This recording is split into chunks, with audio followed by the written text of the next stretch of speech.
What's going on, everybody? Ken here, Shore Clean Solutions.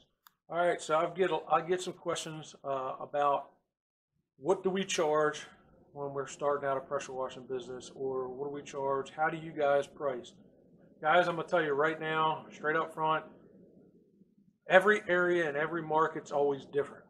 You can't never go off of some guy that's in Maryland versus a guy in California, or a guy in Georgia versus a guy in Tennessee, because the market always changes. A guy in Florida could have a way bigger market than a guy in Maine, so biggest thing is find out what your market is, and once you know your market, you'll know how to start pricing your jobs.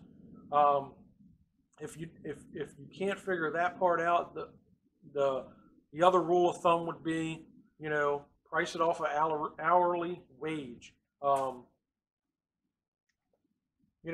If you look at it like this, you go into to do an estimate on this job, and you say, okay, well, you've already laid out, you already know what you have to do, and what your process is as far as cleaning that house. You look at it and you go, okay, well, it's 2-story, it's got dormers, it's got this, screen and porch on the back, that's added, blah, blah, blah, blah, blah, blah, blah. And so by looking at that job, you can clearly see what you need to do, and what's going to be the most efficient way to do it. And then just figure out in your mind, okay, well, how many hours is it going to take me to do this job? Okay, it's going to be 3 hours. All right, well, the next thing you do is come up with your hourly wage.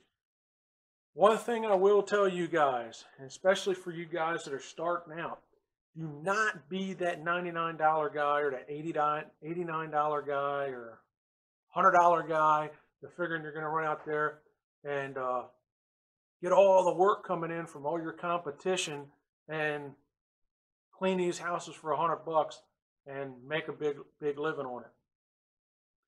I'm telling you right now, if you're starting out a business, I don't really even care what business you're starting out. If you go into the mindset of that you're going to be the cheapest guy because you're going to go in and grab all the work up and you're going to hog it all up and be that hog, you are going to lose. You're not going to be able to afford to be able to buy the bigger equipment, to be able to buy the things that you need to physically build your business. So do not be the $99 guy. Know what you're worth. Know what your quality is. Go in there and get a fair price to do the house, and you'll succeed in your business, and your business will succeed. That's my tip. Subscribe to my channel. I'll try to get some more videos out to you here shortly. Thanks. God bless.